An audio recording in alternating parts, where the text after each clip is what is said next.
I'm on a mission to answer the 3 most common questions that I get in my Twitch chat. What pack should I open? What are going to be the best decks in the meta? And what do you think of insert card here? I'm going to start with what is the best pack to open as a completely free-to-play player. I've been answering this question myself because I'm starting up a free-to-play account. I'm now full collection in-game, so the only reason I have to open up packs right now is, well, for cosmetics, hoping to get full arts and stuff like that. So I've got a lot of experience opening up each of these packs, and now that I'm getting started on a free-to-play account, I, for the first time, have to really think about, okay, what packs do I want to open specifically for progression? Whenever someone asked me this question in the past, I always tried to brush it off because I wasn't exactly sure how to interpret the question without information about the meta. But now that I've played with a lot of the decks, and I think I have a good idea of where everything sits and where everything's going to be, at least for our first set, I can tell you what packs I think are the best to open. So let's first go over some of the rules of pack opening if you're not aware of how Pokemon Pocket works. So first of all, when you come to this pack screen, and this is what I thought on day one, so honestly, I could have been more optimal on day one, but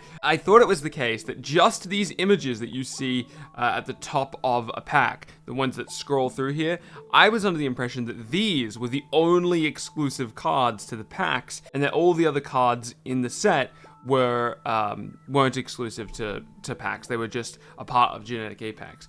But actually, a very low number of cards are exclusive to just Genetic Apex. Most cards are exclusive to a specific pack. As you'll see, Cottony is an example of a Genetic Apex card that is Genetic Apex. You can pull this in any pack, but the vast majority of cards belong to a specific pack. If I just randomly scroll and click on Helix Fossil, that's a Pikachu card. Or if I randomly scroll up here and click on this, that's a Pikachu card.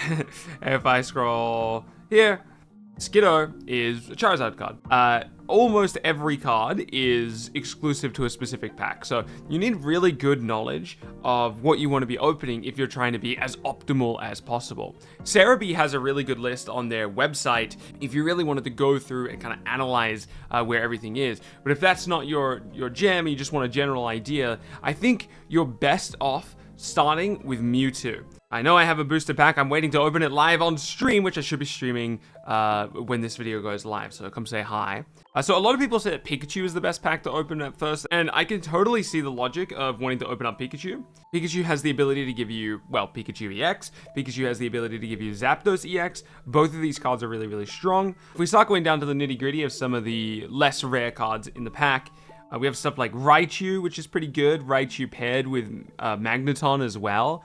And then I think Lieutenant Surge is in this as well, but we'll see him at some point. You've got the Nidos, which is their own deck as well, though I don't think it's a particularly strong deck, but the Nidos are in the Pikachu deck as well. You've got access to Scorch, which you might want for a Charizard or a Moltres deck or something like that. You've got Misty and Lieutenant Surge. Brock's less important, but Misty and Lieutenant Surge are definitely are going to be relevant. Misty more so than Lieutenant Surge. So I could see you wanting to open up these packs specifically for these trainers, but unless you're really aiming to play water, you don't need to come over to the Pikachu pack unless you're targeting either Pikachu EX or you really need that Misty. So yeah, Pikachu packs get offered up a lot as like the starter pack because you want access to Pikachu EX because one of the more aggressive decks in the game and it's really easy to play and people want that gameplay pattern. And I think that's fine advice if you're okay with playing Pikachu EX and that's what you want to play. Personally, I don't think the deck's very fun and I don't think it's like this game-breaking, meta-defining deck. So that's not really my jam. I think you can get away with it. Don't feel bad if you're opening up Pikachu packs or don't feel bad if you've already been opening up Pikachu packs. In Charizard packs, we're obviously looking for Charizard. We're looking for Moltres. Both of these two cards kind of belong in the same deck. The big reason I wouldn't recommend opening up Charizard is because you really want both of these. If you have Charizard EX, you want to run it in a Moltres deck, and if you have Moltres EX, you really want to run it in a Charizard EX deck. So you're in kind of an awkward position if you pull one of these because you really need the other as well. Not to mention that you really want 2 copies of both. So yeah, it starts getting a bit more awkward if you're targeting these cards. So I would say the biggest reason to open up Charizard packs is Charizard, and if you're going to be doing that, you should be opening up a lot of them. So I think it's a pretty bad starting point for a new player if that's what you're trying to do.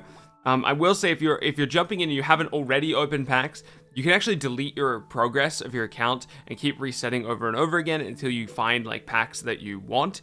So if you really want to get started on account progression and you really want to play Charizard, I'd actually recommend doing that just because you really need both the Charizard and the Moltres. They also have Starmie in here. Starmie is a really good card. It's definitely made its way into the meta. Sadly, I don't think the Charizard packs have much else to offer as far as like ultra optimized meta outside of those big chase cards. The only exception to that is Sabrina. Sabrina is going to show up in a lot of decks, so you're really going to want Sabrina. Maybe you should just wait until you find Sabrina on a one to pick or something like that, rather than opening up Charizard packs, because I think the rest of the pack is going to be relatively uninteresting for you, unless, like I said, you're really interested in playing Charizard EX and Moltres EX. And then lastly, here's the reason I think Mewtwo is the best pack to open.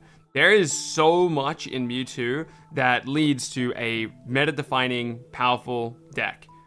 So first of all, we have Jinx. Jinx is a pretty solid tech option. I don't think you're going to be building a deck around Jinx, but Jinx is relatively strong. You've got the Ralts Gardevoir line. This is absolutely very powerful and works very well with Mewtwo EX. All of that is in here. Venusaur, I'm a bit up in the air on at the moment, but Articuno EX is 100% going to be a meta definer. Very strong card. Mewtwo is also a really strong card, especially paired with the Gardevoir line that we just talked about. And Marowak EX is also a really strong card. And each of these cards, once you've found them, make the deck all on their own, with the exception of Mewtwo. Mewtwo is a little bit weird because you really do want the Gardevoir line. I mean, you could probably play Mewtwo without the Gardevoir line. It's just not going to be super optimal. So it'll be fine for the early stages of your collection and your account. Even if you don't like the coin flipping stuff that Marowak is doing, I think if you have 2 Marowak or you have 2 Articuno, you can play that account for the entirety of set 1 and you'll be super happy, or you'll feel super competitive. That's not to mention the rest of the pack. The rest of the pack contains Dragonite, which is also a really strong card.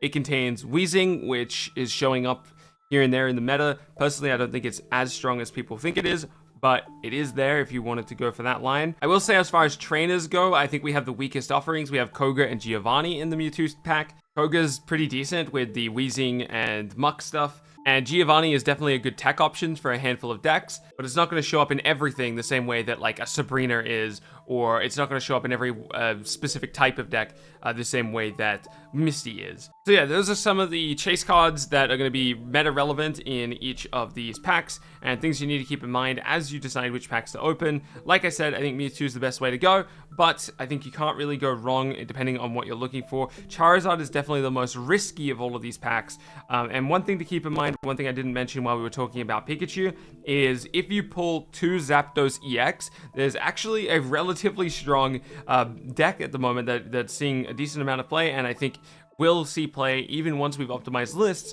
which is Zapdos 18T, which is Zapdos 18 trainers. So it's just double Zapdos EX and 18 trainers, and it just kind of works. It's a bit of a boring deck, so I wouldn't say to target that, but if you do happen to open up 2 Zapdos EX, that is just a deck sitting there waiting for you. And to be honest, it doesn't even really matter what the 18 trainers are. You can even have some cards in there that do nothing for you, and it's fine because the whole point of the deck is to just guarantee Zapdos in play.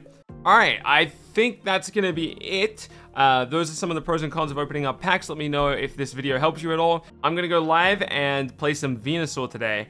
Thank you so much for watching. Keep being awesome, and I'll catch you in the next one.